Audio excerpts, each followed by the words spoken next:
Assalamu alaikum everyone. My name is Amna and my roll number is 19661. Today the topic I'm going to present here is the development of resistance to antibiotics.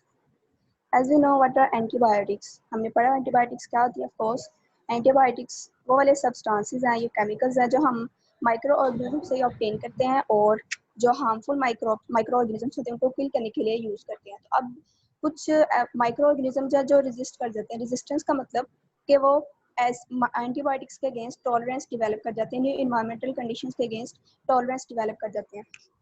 तो हम यहाँ पे यही देखेंगे कि ये tolerance कैसे develop हो सकती है. For example, if we discuss the case of penicillin, the bacteria और microorganisms may produce an enzyme that is penicillinase. This enzyme penicillinase convert the penicillin into inactive penicilloic acid. तो जब penicillin जो है वो पेंसिलोइक acid में convert हो जाएगी तो वो ये इनएक्टिव फॉर्म है उसकी. तो पेंसिलोइक एसिड की फॉर्म में पेंसिलिन अपना जो इन्फ्लुएंस है वो माइक्रोऑर्गेनिज्म पे नहीं रख सकेगी. तो इस तरह माइक्रोब जो है वो पेंसिलिन के अगेंस्ट अपने आप को प्रोटेक्ट कर लेंगे. अब रेजिस्टेंस दो टाइप्स की हो सकती है, ये एक्वायर्ड भी हो सकती है और ये पहले से भी ऑर्गेनिज्म में प्रेजेंट हो सकती है. प्री एग्जिस्टिंग फैक्टर्स लाइक हमने पढ़ा कि एंजाइम्स की प्रोडक्शन हो सकती है, पेनिसिलिनेज की प्रोडक्शन हो सकती है. एक्वायर्ड इस तरह से हो सकती है कि जो दूसरा माइक्रोब है वो ट्रांसफर कर सकता है रेजिस्टेंस को. तो हम नेक्स्ट टॉपिक में देखेंगे कि रेजिस्टेंस ट्रांसफर कैसे हो सकती है. तो अगर फॉर एग्जांपल अगर हम लोगों ने एक कल्चर किया हुआ है और हमने वहाँ पे पेंसिलिन सेंसिटिव स्ट्रेन्स लिए हुए हैं कि हम पेंसिलिन के इफेक्ट को देखना चाहते हैं कि क्या इफेक्ट करता है पेंसिलिन ज्यादा माइक्रोब से. तो हो सकता है कि ऐसे कल्चर में इन 1 in 100 million माइक्रोब्स में भी पेंसिलिन रेजिस्टेंट. तो नॉर्मली जो होती है रेशियो जो होती है सेंसिटिव टू रेजिस्टेंट ऑर्गेनिजम्स को मेंटेन रहती है कि सेंसिटिव भी अपनी ग्रोथ रेट पे डिवाइड करते रहते हैं और रेजिस्टेंट भी डिवाइड करते हैं. लेकिन जब हम लोग एक एंटीबायोटिक को ऐड कर देते हैं कल्चर मीडियम या वैसे बॉडी में जब इंजेक्ट करते हैं तो ऑफकोर्स जो सेंसिटिव स्ट्रेन्स है वो किल हो जाएंगे और जो रेजिस्टेंट स्ट्रेन्स है वही ग्रो करेंगे. तो जो रेजिस्टेंट पॉपुलेशन है वो डोमिनेट कर जाएगी और हमें ऐसा लगेगा कि सारे का सारे माइक्रोब जो है वो रेजिस्टेंट हो गए toward the action of antibiotic. लेकिन असल में ऐसा नहीं होता. असल में ये होता है कि जो सेंसिटिव स्ट्रेन्स है वो डाई कर जाते हैं. तो इस वजह से जो रेजिस्टेंट स्ट्रेन्स हैं उनके पास फिर अबंडेंट फूड होती है अवेलेबल. तो इस वजह से फिर वो अपना ग्रोथ रेट जो होता है इन्हांस कर लेते हैं. तो उनकी पॉपुलेशन जो है उन्हें ज़्यादा देखने को मिलती है. ओके, हमने यहाँ पे देखा है कि पेनिसिलिन रेजिस्टेंट के केस में पेनिसिलिनेज एंजाइम की प्रोडक्शन होती है, ठीक है. लेकिन कुछ बैक्टीरिया हमें ये कुछ माइक्रो ऑर्गेनिज्म हमें ऐसे देखने को मिलते हैं जहाँ जो कि पेनिसिलिन एंजाइम प्रोड्यूस नहीं करते लेकिन इसके बावजूद वो पेनिसिलिन रेजिस्टेंट होते हैं, ठीक है. तो इसका मतलब है कि there must be some other alternate metabolic pathways के जिनके थ्रू जो ऑर्गेनिज्म होते हैं वो रेजिस्टेंट हो सकते हैं toward the action of penicillin. मतलब the production of penicillin is not the only way to resist the action of penicillin. आगे हम देखते हैं कि वो कौन कौन से मैकेनिज्म्स हो सकते हैं. लेकिन सबसे पहले एक मैंने डायग्राम यहाँ पे ऐड की हुई है कि कैसे एंटीबायोटिक रेजिस्टेंस अकर होती है. तो फर्स्ट स्टेप में हम देखते हैं कि यहाँ पे high number of bacteria present है and some of them are resistant and some of them sensitive toward the action of antibiotic. तो सेकंड स्टेप में जब हम लोगों ने एंटीबायोटिक ऐड किया उन पे तो जो सेंसिटिव थे वो किल हो गए हैं और जो रेजिस्टेंट थे सिर्फ वो अब बॉडी में रह गए हैं. अब थर्ड स्टेप में रेजिस्टेंट ऑर्गेनिजम्स ने डिवाइड करना स्टार्ट कर दिया और इनकी ग्रोथ जो है वो इनहांस हो गई है. इसके बाद जो फोर्थ स्टेप है सबसे ज़्यादा हम कह सकते हैं जो डेंजरस स्टेप है जिसमें बैक्टीरिया जो है वो एक जो सेंसिटिव रेजिस्टेंट बैक्टीरिया वो अपनी ड्रग रेजिस्टेंट जो है वो दूसरे को भी ट्रांसफर कर सकता है जिसकी वजह से ज़्यादा प्रॉब्लम हो सकती है. मतलब कि ऐसा जो माइक्रो ऑर्गेनिज्म जो पहले सेंसिटिव था जिस पे एंटीबायोटिक इफेक्ट कर सकती थी लेकिन अब एक रेजिस्टेंट आया और इसने कहा चलो जी ठीक है तुम भी मेरे जैसे हो जाओ और इसने अपनी रेजिस्टेंस जो है वो दूसरे माइक्रो ऑर्गेनिज्म को दे दिया है. ये हम नेक्स्ट टॉपिक में देखेंगे कि ये ट्रांसफर कैसे होती है. अब अच्छा, एक तो पेनिसिलिन की प्रोडक्शन होगी, दूसरा ये कि एक और मैकेनिज्म जो कि पेनिसिलिन के केस में सेफेलोस्पोरिन एंटीबायोटिक के केस में होता है वो यह कि एंटीबायोटिक हाइड्रोलिसिस हो जाती है mediated by the bacterial enzyme beta lactamase. इसलिए कि बैक्टीरिया जो है वो एक एंजाइम प्रोड्यूस करेगा बीटा लैक्टामेज और ये बीटा लैक्टामेज एंजाइम क्या करेगा तो ये एंटीबायोटिक को हाइड्रोलाइज कर देगा, ठीक है. अब ये बीटा लैक्टेमेज एंजाइम कैसे प्रोड्यूस होगा बैक्टीरिया में? ये तभी प्रोड्यूस होगा जब हम बाहर से कोई ऐसी एंटीबायोटिक ऐड करेंगे जिसके अंदर बीटा लैक्टम यूनिट प्रेजेंट है। जैसे कि हम लोगों ने पेंसिलिन के केस में पढ़ा कि पेंसिलिन के पास पेंसिलिन के अंदर बीटा लैक्टम जो सेंट्रल रिंग होती है वो प्रेजेंट होती है। तो इस वजह से जब हम ऐसी एंटीबायोटिक ऐड करेंगे बॉडी में जिसके पास बीटा लैक्टम जो सेंट्रल यूनिट है, तो फिर जो है वो बैक्टीरिया में बीटा लैक्टमेज एंजाइम की प्रोडक्शन होगी और इस एंजाइम की प्रोडक्शन की वजह से एंटीबायोटिक की हाइड्रोलिसिस हो जाएगी। ये भी एक मैकेनिज्म है एंटीबायोटिक एक्शन को रेजिस्ट करने का। इसके बाद जो मोस्ट फंडामेंटल मैकेनिज्म्स हैं उसमें है पहला competitive inhibition between an essential metabolite and a metabolic analog. For example we have seen it in the case of sulphonamide कि हमने देखा कि सल्फोनामाइड के पास एक para amino benzoic acid PABA उसके पास जो सेंट्रल कंपोनेंट होता है वो होता है। तो हमने दूसरी तरफ ये भी देखा, ये नीजा की प्रेजेंटेशन थी, जैसे कि जो पैरा अमाइनो बेंजोइक एसिड जो होता है वो बैक्टीरिया को नीड होता है अपनी एक इसेंशियल प्रोडक्ट बनाने के लिए। तो जब बाहर से हम सल्फोनामाइड ऐड करते थे तो बैक्टीरिया मिस्टेकनली सल्फोनामाइड को ले लेता था in the place of para amino benzoic acid. तो इस वजह से था वो बैक्टीरिया जो है वो अपनी प्रोडक्ट नहीं बना सकता था, तो उसकी जो ग्रोथ थी वो रिटार्ड हो जाती थी। तो अगर इन केस के बैक्टीरिया ने आइडेंटिफाई कर लिया है वो गलत कंपोनेंट को ले लिया है, तो फिर जो होती है वो कॉम्पिटिटिव इनहिबिशन नहीं हो सकेगी। तो इस तरह बैक्टीरिया जो है वो एंटीबायोटिक के इफेक्ट को रेजिस्ट करेगा। सेकंड में development of an alternate metabolic pathway which bypass some actions that would normally be inhibited by the drug. Bacteria जो है वो अपने मेटाबॉलिक पाथवे को थोड़ा सा चेंज कर ले। इस तरह चेंज कर ले कि पहले एक ड्रग ने जो पाथवेज को इनहिबिट करना था, जिन स्टेप्स पे उसने अपना एक्शन शो करना था, वो वाले स्टेप्स से बैक्टीरिया परफॉर्म ना करे, बल्कि इंस्टेड एक सेपरेट पाथवे ले ले जिसपे ड्रग का कोई इफेक्ट ना हो सके। इसके बाद थर्ड में देखते हैं कि एंजाइम की production altered in such a way that it function on behalf of the cell but is not affected by the drug. We can say that bacteria can produce an enzyme that is antibiotic resistant. ऐसे enzyme की production जिस पे drug अपना effect ना show कर सके और जो एंजाइम है वो बैक्टीरिया के लिए अपना जो काम है वो करता रहे। इसके बाद synthesis of excess enzymes over the amount that can be activated by the antibiotic drug. देखिए, अब अगर कोई डिजीज़ है तो हम उसके लिए एंटीबायोटिक यूज़ करते हैं, तो वो एक स्पेसिफिक अमाउंट होती है जो डॉक्टर हमें प्रिस्क्राइब करता है कि इतनी हम ले सकते हैं, इससे ज़्यादा नहीं ले सकते, कि वो फिर वो साइड इफेक्ट्स भी शो कर सकती है। तो अब बैक्टीरिया क्या करेगा ऐसे केस में, वो एंजाइम्स काफ़ी ज़्यादा सेंसिटाइज कर लेगा, इतनी ज़्यादा सेंसिटाइज कर लेगा कि जो एंटीबायोटिक हमारी बॉडी में जब जाएगी तो अब जाहिर सी बात है, एक पर्टिकुलर अमाउंट ऑफ एंटीबायोटिक होती है, वो पर्टिकुलर अमाउंट ऑफ एंजाइम्स को ही इनहिबिट कर सकते हैं, वो सारे के सारे पे तो इफेक्ट नहीं शो कर सकती। तो जो एक्स्ट्रा होंगे उनको वो इनहिबिट कर देगी एंटीबायोटिक, और बाकी बैक्टीरिया जो है वो अपनी नीड के लिए उनको यूज़ करते रहेंगे। उसके बाद inability of the drug to penetrate the cell due to the alteration of the cell membrane permeability, कि सेल की जो परमेबिलिटी है वो इस तरह से अल्टर हो जाए कि वो एंटीबायोटिक को एंटर ना होने दे, और इस वजह से जब एंटीबायोटिक जो है वो बैक्टीरिया में एंटर ही नहीं हो सकेगी तो तब वो अपना इफेक्ट कहाँ से शो करेगी। तो इस तरह बैक्टीरिया जो होते हैं वो एंटीबायोटिक रेजिस्टेंट डेवलप कर सकते हैं।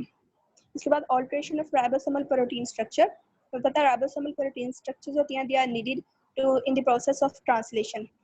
तो ट्रांसलेशन तो बहुत इंपॉर्टेंट प्रोसेस है, इसके बगैर तो फिर बैक्टीरिया का सर्वाइव करना मुश्किल हो जाएगा। अगर एंटीबायोटिक ने राइबोसोमल प्रोटीन पे ही अपना इफेक्ट कर दिया तो बैक्टीरिया क्या करेगा, बैक्टीरिया राइबोसोमल प्रोटीन्स को ऑल्टर कर लेगा। हो सकता है कोई ग्रुप जैसा कि मिथाइलिन या कोई और ग्रुप अटैच कर ले जिसकी वजह से एंटीबायोटिक जो है वो अपना इफेक्ट ना शो कर सके राइबोसोमल प्रोटीन्स पे। उसके बाद enzymatic degradation of antibacterial drugs, के एंजाइम्स ऐसे प्रोड्यूस हो जाएं जो एंटीबैक्टीरियल ड्रग को डिग्रेड कर दे। जैसा कि हमने देखा बीटा लैक्टामेज एक एंजाइम है जो कि एंटीबायोटिक को हाइड्रोलाइज कर देता है, जैसा कि पेनिसिलिन और सेफलोस्पोरिन।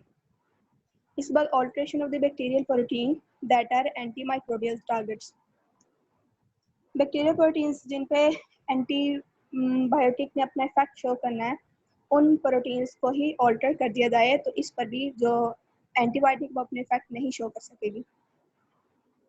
इसके बाद एंटीबायोटिक मॉडिफाइंग एंजाइम्स, जैसा कि हमने देखा पेनिसिलिनेज है जो कि एंटीबायोटिक मॉडिफाई कर देता है। उसके बाद synthesis of antibiotic in sensitive bacterial targets के टारगेट्स को मॉडिफाई कर दिया जाए।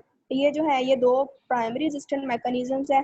काफ़ी ज़्यादा क्लासिकल एंटीबायोटिक्स जिनमें सल्फोनामाइड्स आती हैं, aminoglycosides, chloramphenicol and quinolone drugs.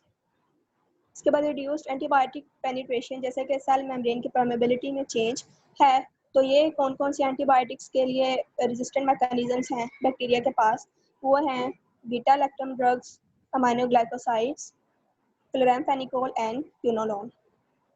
ठीक है, इसके बाद हम पढ़ते हैं ट्रांसमिशन ऑफ ड्रग रेजिस्टेंस, कि ड्रग रेजिस्टेंस ट्रांसफर कैसे हो सकती है। तो अर्ली डेज में जब सबसे पहले कीमोथेरेपेटिक एजेंट्स आए, जब इंसान ने इनको यूज़ करना स्टार्ट किया, तो तब जो था तब ड्रग रेजिस्टेंस कोई बहुत ज़्यादा प्रॉब्लम नहीं था, क्योंकि तब इतना ज़्यादा रुझान नहीं था इनको एंटीबायोटिक्स को यूज़ करने का, तब ये इतना ज़्यादा प्रॉब्लम नहीं था। लेकिन जैसे ही ड्रग्स का जो है वो यूज़ बढ़ा है, तो इसके साथ साथ ही ड्रग रेजिस्टेंस भी एक बहुत बड़ा प्रॉब्लम बन गया। इनिशियल पेरेंट्स सबसे पहले वो कहते हैं रेजिस्टेंट ऑर्गेनिजम्स, ये सोचा जाता था कि रेजिस्टेंट ऑर्गेनिज्म जो होते हैं वो एंटीबायोटिक से रेजिस्ट कैसे हो जाते हैं। वो इस तरह के एक सिंगल बैक्टीरियल जीन में चेंज आ जाता है जो कि बैक्टीरिया को रेजिस्ट करता है against the action of antibiotic. तो कहते हैं इसकी हमें एग्जांपल भी मिलती है सल्फोनामाइड थेरेपी में, कि सल्फोनामाइड थेरेपी में क्या होता है कि बैक्टीरिया का जो सिंगल बैक्टीरियल जीन में चेंज आने की वजह से बैक्टीरिया जो होते हैं वो सल्फोनामाइड के एक्शन से अपने आप को बचा लेते हैं। इसके बाद अनदर मोर रिसेंट जो एक्सप्लेनेशन है वो ये है कि at least some gram negative bacteria के पास एक एक्स्ट्रा जो होता है वो जीन प्रेजेंट होता है, जिसका फंक्शन ये होता है कि वो बैक्टीरिया को बैक्टीरियोसाइडल इफेक्ट ऑफ ड्रग और एंटीबायोटिक से प्रोटेक्ट कर सके। फॉर एग्जांपल वो कहते हैं कि जैसा कि हमने देखा पेंसिलिन के केस में, कि ऐसा एंजाइम जो होता है वो पेंसिलिनेज प्रोडक्शन का रिस्पॉन्सिबल होता है, ताकि पेंसिलिन की प्रोडक्शन हो और पेंसिलिन जो होता है वो इनएक्टिव पेंसिलोइक एसिड में कन्वर्ट हो जाए। इसकी एग्जांपल है स्टेफिलोकोकाई। स्टेफिलोकोकाई में पेंसिलिन की प्रोडक्शन होती है। और कुछ केसेस में वो कहते हैं कि बैक्टीरिया जो होते हैं वो रेजिस्टेंट जीन्स अपने साथ कैरी करते हैं at the time of infection. तो जब at the time of infection वो कैरी करेंगे, तो इसका मतलब है कि अगर बाई से कोई हम ड्रग वगैरह ऐड भी करेंगे तो वो उसके इफेक्ट को जो होते हैं वो नई खातिर में लाएंगे, और इस तरह से सेंसिटिव स्ट्रेन किल होते जाएंगे, और जो रेजिस्टेंट स्ट्रेन है उनकी प्रोपगेशन करीज होगी, और वो फिर पॉपुलेशन को यानी कि पॉपुलेशन में हमें सिर्फ फिर वही नजर आएंगे। और दूसरे टाइम्स में कहते हैं कि ये रेजिस्टेंट जीन जो होते हैं वो ट्रांसमिट भी हो सकते हैं दूसरे को by the process of conjugation. इसके बाद methods of transmission of drug resistance, के अब कौन कौन से मेथड्स हैं जिससे ड्रग रेजिस्टेंस जो होती है वो ट्रांसफर हो सकती है। तो इसके तीन मेन मेथड हैं, ट्रांसफॉर्मेशन, ट्रांसडक्शन और कॉन्जुगेशन। तो हम पहले मेथड्स को थोड़ा सा देख लेते हैं। यहाँ पे ट्रांसफर फार जीन मतलब resistant genes from one bacterium to another. तो सबसे पहला मेथड है कॉन्जुगेशन, ये मेन मैकेनिज्म है for the spread of resistance, के क्योंकि ये सबसे मेन है तो कॉन्जुगेशन में हम ज़्यादा डिटेल में देखेंगे, बाकी दो को हम ऐसे देख लेते हैं। तो इस कॉन्जुगेशन में हमें क्या पता है क्या होता है, कॉन्जुगेशन ट्यूब फॉर्म होती है, और कॉन्जुगेशन ट्यूब के थ्रू जो होता है वो कॉन्जुगेटेड प्लाज्मिड जो प्लाज्मिड होता है वो ट्रैवल कर जाता है to the other sensitive strain. तो पहले प्लाज्मिड की ऑफकोर्स डुप्लीकेशन होगी एक जो रेजिस्टेंट ऑर्गेनिज्म है उसमें, इसके बाद उसका ट्रांसफर होगा। ये नहीं कि रेजिस्टेंट है वो अपना देके तो खुद सेंसिटिव हो जाए और सेंसिटिव को रेजिस्टेंट बना दे। इसके बाद ट्रांसडक्शन जो है वो लेफ्ट कॉमन मेथड है, और ट्रांसडक्शन में मतलब क्या होता है, बैक्टीरियोफेज के थ्रू ट्रांसफर होता है एक प्लाज्मिड डीएनए का दूसरे बैक्टीरिया के अंदर। इसकी एग्जांपल हमें देखने को मिलती है स्टेफिलोकोकाई और स्ट्रेप्टोकोकाई में। इसके बाद ट्रांसफॉर्मेशन, ये लीस्ट क्लिनिकल प्रॉब्लम है। ट्रांसफॉर्मेशन में क्या होता है कि डीएनए जो होता है इन्वायरमेंट में बैक्टीरिया उसको नेक डीएनए को पिक कर लेता है। ऐसे नेक डीएनए को पिक करने के बाद हमने आई थिंक फोर्थ सेमेस्टर में हम लोगों ने पढ़ा था, तो डीएनए को न्यूक्लियोटाइड्स को ब्रेक करके उसको एज अ फूड भी यूज कर सकता है, एज अ नाइट्रोजन सोर्स भी, और बहुत कम केसेस में ऐसा होता है कि उसको अपने डीएनए में इनकॉर्पोरेट कर ले। तो ट्रांसमिशन में अगर वो अपने डीएनए में इनकॉर्पोरेट कर ले तो वो भी एंटीबायोटिक रेजिस्टेंट हो सकता है, लेकिन ये बहुत ही कम प्रॉब्लम है और इस वजह से इसको इतनी ज़्यादा इंपॉर्टेंस नहीं दी जाती।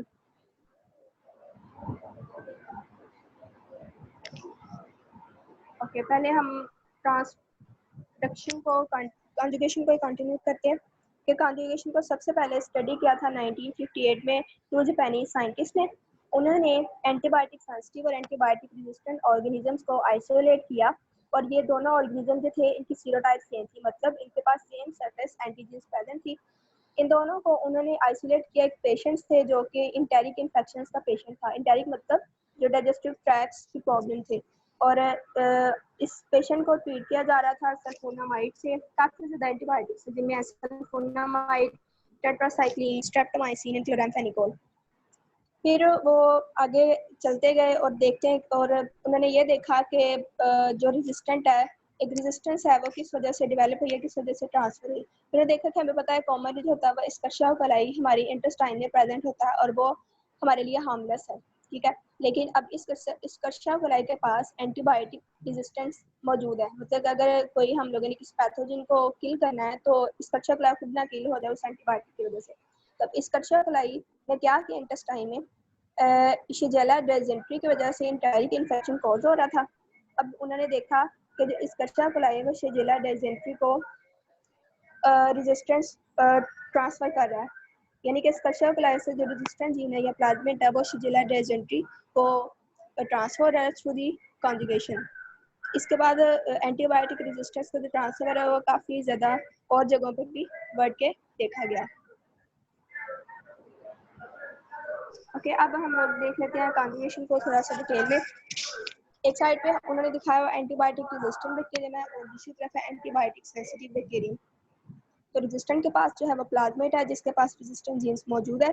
सेकेंड स्टेप में क्या होगा कि उन्होंने यहाँ पे एक प्रोसेस स्किप कर दिया है कि पहले प्लाज्मिड की डुप्लीकेशन होगी, डुप्लीकेशन होने के बाद एक कॉन्जुगेशन ट्यूब फॉर्म करेगी और जो प्लाज्मिड की जो कॉपी है वो ट्रांसफर हो जाएगी एंटीबायोटिक सेंसिटिव बैक्टीरियम में।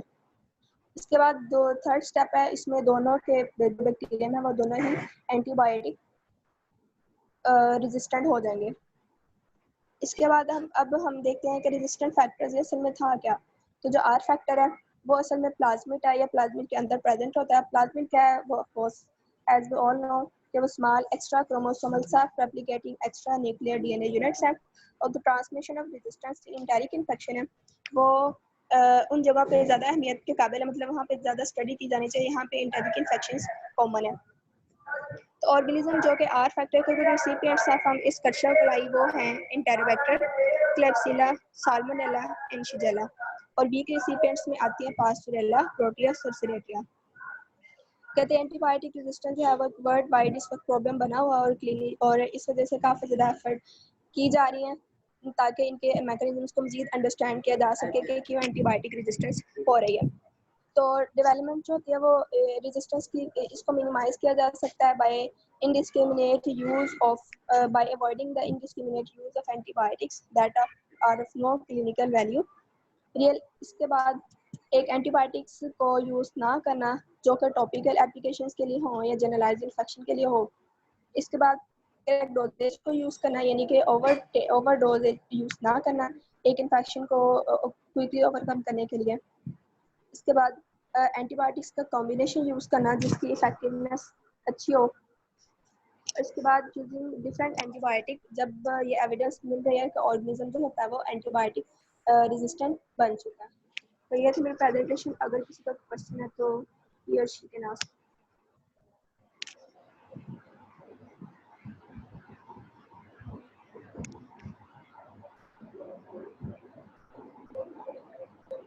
जी उमर, आप कुछ पूछना चाह रहे हैं?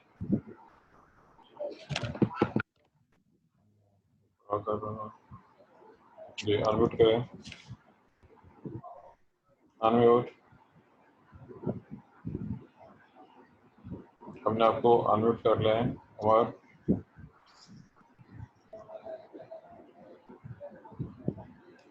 अरे उमर तक आवाज नहीं पहुंच रही, क्वेश्चन का कोई मसला है? सर अब अनम्यूट हुआ, पहले अनम्यूट हुआ था। जी चलिए अब बताइए। तो जैसे कि उन्होंने जीन रेजिस्टेंस को काफी अच्छे से डिस्कस किया है, तो क्वेश्चन यही है, सिंपल क्वेश्चन है सर, लेकिन उसका आंसर यानी नहीं है, यानी स्पेसिफिक जीन का नहीं पता चल रहा। सिंपल सा क्वेश्चन है। जैसे कि उन्होंने बात की है मोड ऑफ ट्रांसमिशन, ये कह लें कि जो मेथड ऑफ ट्रांसमिशन है वो 3 से 4 है, जिनमें से उन्होंने कंजुगेशन को काफी एम्फसाइज किया है। उसके अंदर प्लाज्मिड की बात होती है जो कि है। तो वो कौन सी जीन्स हैं जो बैक्टीरियल रेजिस्टेंस एग्जिबिट करती हैं या शो करती हैं या अगेंस्ट एंटीबायोटिक्स वर्क करती हैं या प्रोडक्शन करती हैं एंजाइम्स की? जी सर वो पूछना है मैंने। जी आमना। सर जीन्स का स्पेसिफिक नेम तो मैंने नहीं तैयार किया, ना ही मैंने कहीं से सर्च किया, तो क्योंकि ये टॉपिक से इतना ज़्यादा रिलेटेड भी नहीं था, इस वजह से। इसमें एक जवाब मैं ये देता हूँ, नोट कीजिएगा हमारी जो बुक्स हैं उनके अंदर लेटेस्ट रिसर्च नहीं होती है। हम जो बुक्स फॉलो कर रहे होते हैं उनमें लेटेस्ट रिसर्च मौजूद नहीं होती, सिर्फ पुरानी जो बातें हैं वो चल रही होती हैं। लेकिन उसके मुकाबले में ये अपने और अनकन होगा, जो फार्मास्यूटिकल कंपनीज हैं, गौर कीजिएगा दोबारा इस बात पे, जो फार्मास्यूटिकल कंपनीज जो दवाइयाँ तैयार कर रहे हैं, जो मेडिसिन अब तैयार हो रही हैं, जो एंटीबायोटिक्स अब आ रही हैं, उनमें बहुत सी इंफॉर्मेशन, ये मैंने शायद एक बार पहले भी जिक्र किया था कि अगर आप किसी भी अच्छी कंपनी की, किसी अच्छे मेडिकल स्टोर से किसी अच्छी कंपनी की कोई मेडिसिन परचेज करें एंटीबायोटिक, उसकी डिबिया में से ब्रोशर निकलेगा और उस ब्रोशर में बहुत सी ऐसी इंफॉर्मेशन होंगी जो सारी की सारी टेक्निकल होती हैं और वो भी किताबों में आमतौर पर नहीं मिलती। अगर मिलती हैं तो फार्माकोलॉजी किताब में, जो लोग फार्मासिस्ट बन रहे होते हैं एडवांस लेवल के ऊपर वो जो बुक्स फॉलो करते हैं उनके अंदर वो इन्फॉर्मेशन आपको मिलेंगी। वहाँ पे स्पेसिफिक, लेकिन ज़्यादा कि जो मेडिसिन होगी सिर्फ उसके रेफरेंस से, कोई एक मेडिसिन के रेफरेंस से। आपने जो सवाल पूछा है वो जनरल है, याद रखिए कोई एक स्पेसिफिक ऐसी जीन मौजूद नहीं है। जो सबसे इम्पोर्टेंट पॉइंट है, ये टॉपिक डिस्कस हुआ है आपके एवोल्यूशन वाली बुक्स के अंदर। ये टॉपिक, और कीजिए मेरे स्टेटमेंट को गौर करना है, आपने जो क्वेश्चन पूछे है ये टॉपिक डिस्कस हुआ है आपकी एवोल्यूशन की बुक्स के अंदर। एवोल्यूशन आपको किसने पढ़ाया है या आपने कहाँ से तैयार किया, ये आप बताएंगे। पहले आप बताइए। और सर एबीसी हमने पढ़ी था एवोल्यूशन। जी, वो तो टीचर का नाम हो गया ना, आगे बुक बुक कौन सी थी? रिडले। रिडले। जी, ये आप भी अपना अनम्यूट कर सकते हैं। और जी, अब डिपेंड करता है कि बिल्कुल जनरल एडिस, टॉपिक है, जनरल। नहीं, ये जो मैं बात कर रहा हूँ, जो रिडले से आपने एवोल्यूशन पढ़ाया, जो एडी साहब ने जो पढ़ाया है, उस पर ये टॉपिक डिस्कस हुआ कि नहीं हुआ? चूँकि ये बड़ा, आप कह लीजिए कि एवोल्यूशन के पॉइंट ऑफ व्यू से तो बहुत ही, चूँकि एवोल्यूशन में जो माइक्रो एवोल्यूशन है उसमें तो ये एक बहुत ही हॉट टॉपिक है। एवोल्यूशन जो है बैक्टीरिया में, माइक्रो एवोल्यूशन अगेंस्ट ड्रग के खिलाफ जो है, ड्रग रेजिस्टेंस जीन जिसको कह रहे हैं, ये तो बहुत ही हॉट टॉपिक है उसके रेफरेंस, एवोल्यूशन के रेफरेंस से। तो ये बताइए रिडले क्या कहते हैं और रिडले साहब और बट्टी साहब क्या कहते हैं? उन्होंने ये पढ़ाया कि नहीं पढ़ाया आपको टॉपिक एवोल्यूशन में? जी, ये ओवर का भी हैंड रेज है जी। तो आप कुछ करना चाह रहे हैं हमारे, अनम्यूट कर सकते हैं आप जी। क्लास में से और कोई इसको डिस्कस करना चाह रहा हो, इस मसले को, इस क्वेश्चन को, अक्सर या कोई और, anyone having interest in this topic? Class में कोई भी स्टूडेंट जिसको इस टॉपिक में इंटरेस्ट हो, इस पर कोई बात कहना चाह रहा हो जी, उमर अनम्यूट करें। सर मैंने एक्चुअली ना पढ़ा हुआ था इसके बारे में कि जो जीन ट्रांसफर, जीन यानी जो जीन्स इन्वॉल्व होती हैं कि वो जो एंटीबायोटिक जो प्रॉपर्टी होती है, कैरेक्टरिस्टिक्स होती है वो ट्रांसफर करने में, वो मैंने जीन्स पढ़ी थी, QNR genes, plasmid borne quinolone resistance genes पढ़ी हुई है मैंने। और उसके अंदर फर्दर उसकी 3 फैमिलीज है, ABCD पढ़ी हुई हैं। लेकिन सर मेरा क्वेश्चन यानी फिर वही पहले तो ये था जीन्स के बारे था, लेकिन अब आपसे क्वेश्चन है इसी से रिलेटेड कि सर क्या हर बैक्टीरिया में यही जीन्स इन्वॉल्व होती हैं रेजिस्टेंस के अंदर? नो नो नो, क्योंकि आपने जो टॉपिक पढ़ा, टॉपिक आपने कहाँ से देखा था, नेट से देखा था या कहीं और से?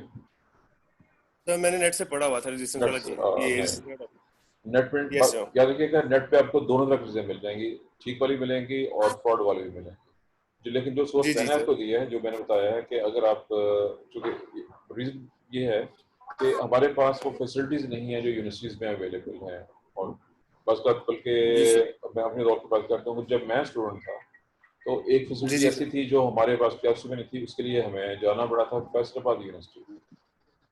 अब सोचे जरा कि पंजाब यूनिवर्सिटी जो कि पाकिस्तान की सबसे बड़ी और सबसे पुरानी यूनिवर्सिटी है, हमें एक चीज़ चाहिए थी जो वहाँ पे रिसर्च के वाले से बात हो रही है, तो मुझे उसके लिए फैसलाबाद जाना पड़ा था, एग्रीकल्चर यूनिवर्सिटी फैसलाबाद। अब सोचिए क्या रीज़न है कि वो वहाँ नहीं थी, वहाँ पे थी।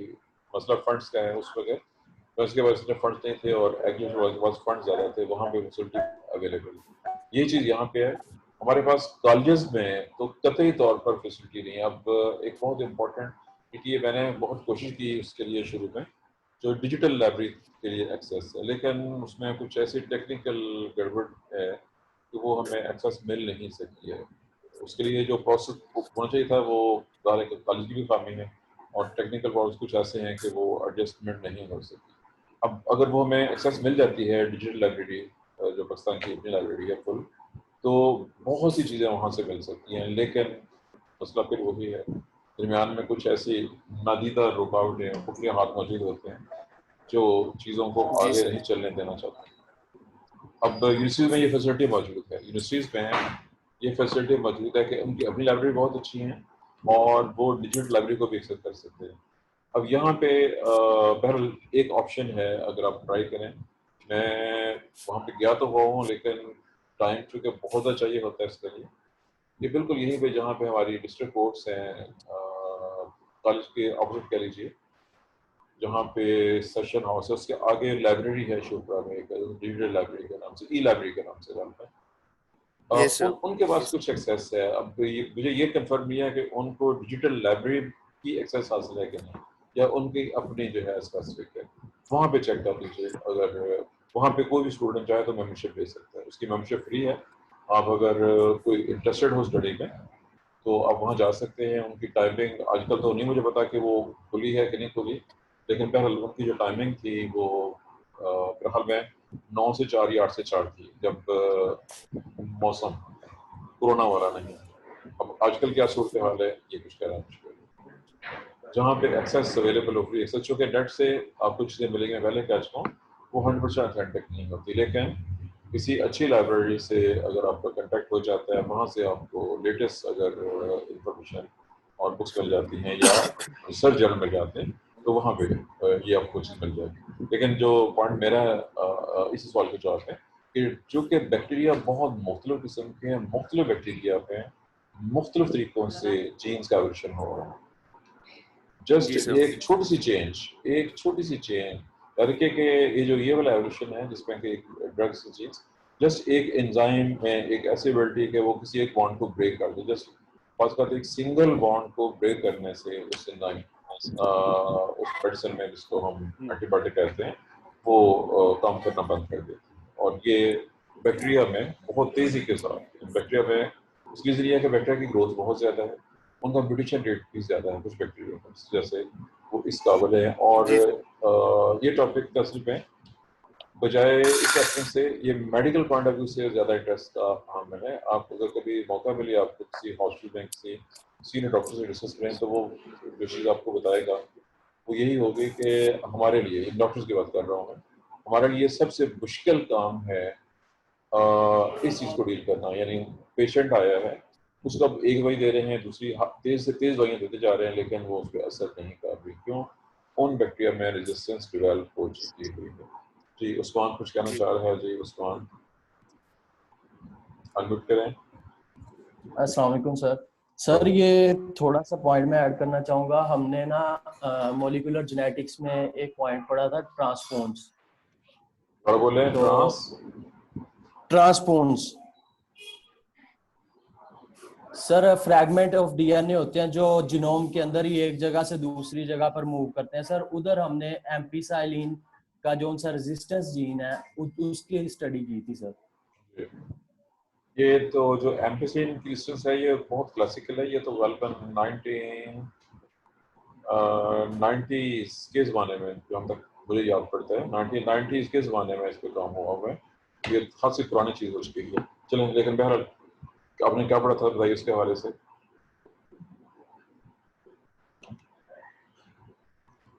एम्पिसिलिन बहुत पुरानी हो चुकी हुई है जी। सर और बेसिकली वो ट्रांसपोन्स के कॉन्सेप्ट के हमने एम्पिसाइलिन की एग्जांपल ली थी कि पीस ऑफ डीएनए होता है जो जीनोम के अंदर एक जगह से दूसरी जगह पर मूव करता रहता है विद इन अ जीनोम। तो सर उधर हमने ये एग्जांपल पढ़ी थी एम्पिसाइलिन रेजिस्टेंस जीन की कि वो एक जगह से दूसरी जगह पर मूव करते हैं विद इन अ जीनोम। ये पॉइंट कल मैंने सर, वो ट्रांसपोसन्स होते हैं, ट्रांसपोजेबल एलिमेंट्स जिनको कहते हैं, यानी जंपिंग जीन्स भी बोलते हैं। प्लाज्मिड्स के अंदर होते हैं टेट्रासाइक्लिन, एम्पिसिलिन वगैरह के जो एंटी रेजिस्टेंट जीन्स होते हैं, वो फिर जंप करके दूसरे जो है वो डीएनए में या दूसरे बैक्टीरिया में चले जाते हैं। ये टॉपिक आपके जेनेटिक्स में शामिल था, और किसी को याद रहा हो कि जिस खातून साइंटिस्ट ने, वो खातून साइंटिस्ट थी जिसने ये वाली जंपिंग जीन डिस्कवर की थी और उसके नतीजे के तौर पर उसको नोबेल प्राइज भी मिला था। She got Nobel prize on this. जी, और कोई कुछ कौन कहना चाह रहा जी? अक्सर आप तो कुछ कहना चाह रही हैं? ये मैं जी सर बारबरा मैकलिंगटन ने किया था मेज जी के ऊपर, जी तब बिल्कुल उसको ठीक, नोबेल प्राइज मिला। बिल्कुल ठीक है जी, आपका जवाब दुरुस्त है जी। उस्मान, अभी आप कुछ और कहना चाह रहे हैं? नहीं सर, बस इतना, वो बस पॉइंट बताना था कि सर इस जगह पर हमने ये एक रेजिस्टेंस जीन हाँ की जी सर स्टडी की थी। जी। क्लास में से और भी कुछ कहना चाहता हो? टाइम है थोड़ा सा हमारे पास। क्लास में से कोई और जो है कोई बात करना चाहता हो, कुछ ऐड करना चाहता हो, कुछ करना चाहता हो? जी, ये मैं सबको अलाउ कर रहा हूँ। एनीवन जो भी करना चाहे वो हैंड रेज करके अनम्यूट कर ले। आपको जैसे मैं कहूँगा, अगर आप कुछ कहना चाह रहे हैं तो अनम्यूट करके आप बात कर सकते हैं। का क्वेश्चन था, जिस तरह आपने एक्सप्लेन कर दिया है कि क्या तमाम बैक्टीरिया के अंदर रेजिस्टेंट जीन प्रेजेंट होते हैं या नहीं, तो सर ये तो उस पर भी डिपेंड करता है ना कि किस पेशेंट को कौन से माइक्रोब्स ने इफेक्ट किया है और वो कौन सी एंटीबायोटिक ले रहा है।